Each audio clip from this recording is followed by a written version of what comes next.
আসসালামু আলাইকুম। রমজান মাস মুসলিমদের জীবনে অত্যন্ত গুরুত্বপূর্ণ একটি মাস। এটি নবী সাল্লাল্লাহু আলাইহি সাল্লামের বাণী অনুযায়ী আল্লাহর পক্ষ থেকে বিশেষ এক দান।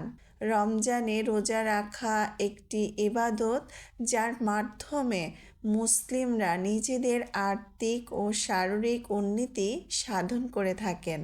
তবে রোজার ফজিলত ও উপকারিতা কী? কেন রোজা আমাদের জীবনে এত গুরুত্বপূর্ণ? চলুন আজকের এই ভিডিওতে রমজানের রোজা রাখার ফজিলত সম্পর্কে বিস্তারিত জানি। 1 নম্বর, আল্লাহর কাছে এক বিশেষ উপবাস।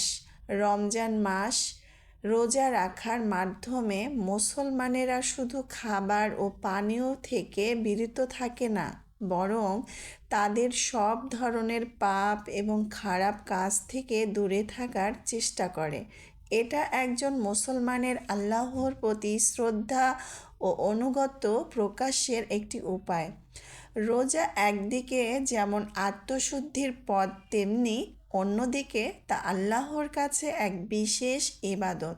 নবী সাল্লাল্লাহু আলাইহি সাল্লাম বলেছেন, রোজা আমার জন্য, আমি নিজেই এর প্রতিদান দেব। 2 নাম্বার, পাপ মোচন এবং ক্ষমা। রমজানে রোজা রাখার মাধ্যমে একজন মুসলিম তার পাপগুলো থেকে মুক্তি পায়। নবী সাল্লাল্লাহু আলাইহি সাল্লাম বলেছেন, যে ব্যক্তি রোজা রাখে এবং ঈমান ও আশা নিয়ে রোজা শেষ করে, তার অতীত সব পাপ ক্ষমা করা হয়। রোজা একটি সুযোগ, যার মাধ্যমে একজন মুসলিম আল্লাহর নিকট থেকে ক্ষমা লাভের সুযোগ পায়। 3 নম্বর, শারীরিক উপকারিতা।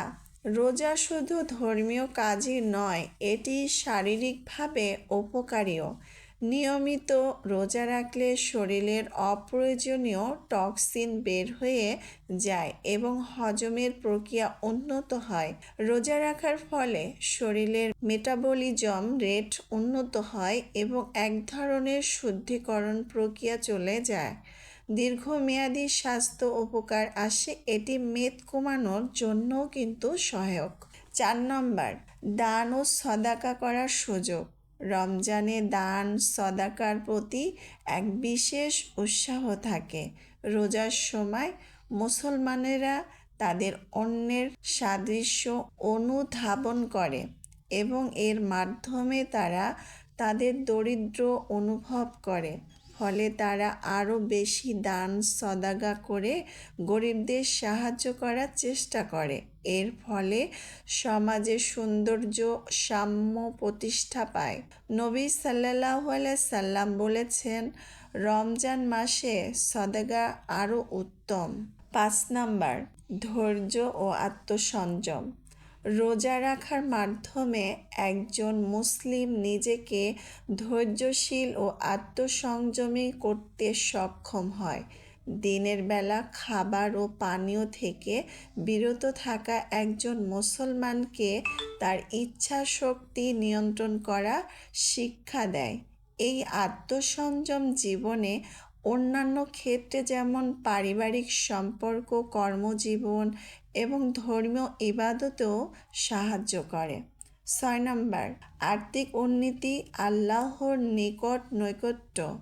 রমজান মাসে রোজা রাখার মাধ্যমে একজন মুসলিম আল্লাহর নিকট নৈকট্য অর্জন করতে পারেন। রমজানে প্রার্থনা ও আল্লাহর স্মরণ করার জন্য অধিক সুযোগ থাকে। মুসলমানরা সারা দিন রোজা রেখে রাতে তাহাজ্জুদ নামাজ আদায় করে এবং কোরআন তেলাওয়াত করে, যা তাদের আর্থিক উন্নতির পথ প্রশস্ত করে। 7 নম্বর, রোজা শেষে ঈদের আনন্দ। রমজান মাস শেষ হওয়ার পরই ঈদুল ফিতরের দিন মুসলিমরা ঈদের আনন্দ উদযাপন করে। এটি রোজার পর এক নতুন দিন শুরু করার প্রতীক, যেখানে তারা নিজেদের আত্মশুদ্ধির ফলাফল হিসাবে নতুন করে জীবন শুরু করেন।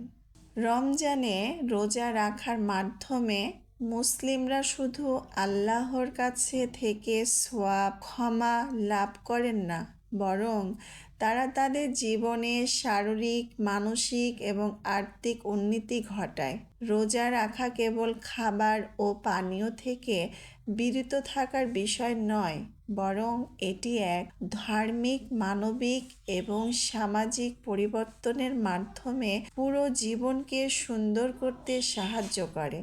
তাহলে আসুন আমরা সবাই রমজানের এই পবিত্র মাসে রোজা রাখার গুরুত্ব ও ফজিলত বুঝে একে আমাদের জীবনধারার অংশ হিসাবে গ্রহণ করি।